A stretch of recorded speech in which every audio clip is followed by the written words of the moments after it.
Film ഗാരേജിന്റെ റോന്ത് വാർത്തകളിലേക്ക് ഇവർക്കും സ്വാഗതം. ഇന്ന് തിയേറ്ററുകളിലേക്ക് എത്തിയ പുതിയ മലയാളം സിനിമകളിൽ ഏറ്റവും നല്ല അഭിപ്രായങ്ങൾ ലഭ്യമായ സിനിമയാണല്ലോ റോന്ത്.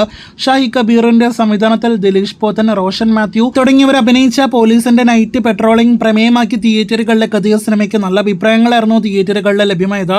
അടുത്തൊരു നായാട്ട് പോലെ ഒരു മലയാളം സിനിമ എന്നൊരു അഭിപ്രായമാണ് റോന്തിനെ കുറിച്ചുള്ള ഏറ്റവും ഹൈലൈറ്റ് അഭിപ്രായം. ഇപ്പോഴത്തെ റോന്തിന്റെ ആദ്യ ദിവസത്തെ Kerala tracking Kerala world wide estimate റിപ്പോർട്ടുകൾ വന്നിരിക്കുന്നു. അത് പ്രകാരം 27 ലക്ഷത്തിന് മുകളിൽ ആദ്യ ദിവസം കേരള ട്രാക്കിംഗ് ഗ്രോസ് വന്ന സിനിമയ്ക്ക് ഇന്ന് റിലീസ് ചെയ്ത പുതിയ മലയാളം സിനിമകളിൽ ഏറ്റവും നല്ല കളക്ഷൻ വരുമെന്ന് ഉറപ്പാക്കപ്പെട്ടിരിക്കുകയാണ്. കേരളത്തിൽ ആദ്യ ദിവസം 50 ലക്ഷം 60 ലക്ഷം റേഞ്ചിലാണ് റോന്തിന്റെ കേരള ഗ്രോസ് ആയിട്ട് പ്രതീക്ഷിക്കുന്നത്. അപ്പോൾ മികച്ച കേരള തുടക്കം നേടിയെടുത്ത സിനിമയ്ക്ക് വേൾഡ് വൈഡ് ബോക്സ് ഓഫീസിൽ 1 കോടി കളക്ഷൻ ഉണ്ടാകുമെന്ന് കൂടി പ്രതീക്ഷിക്കുന്നു.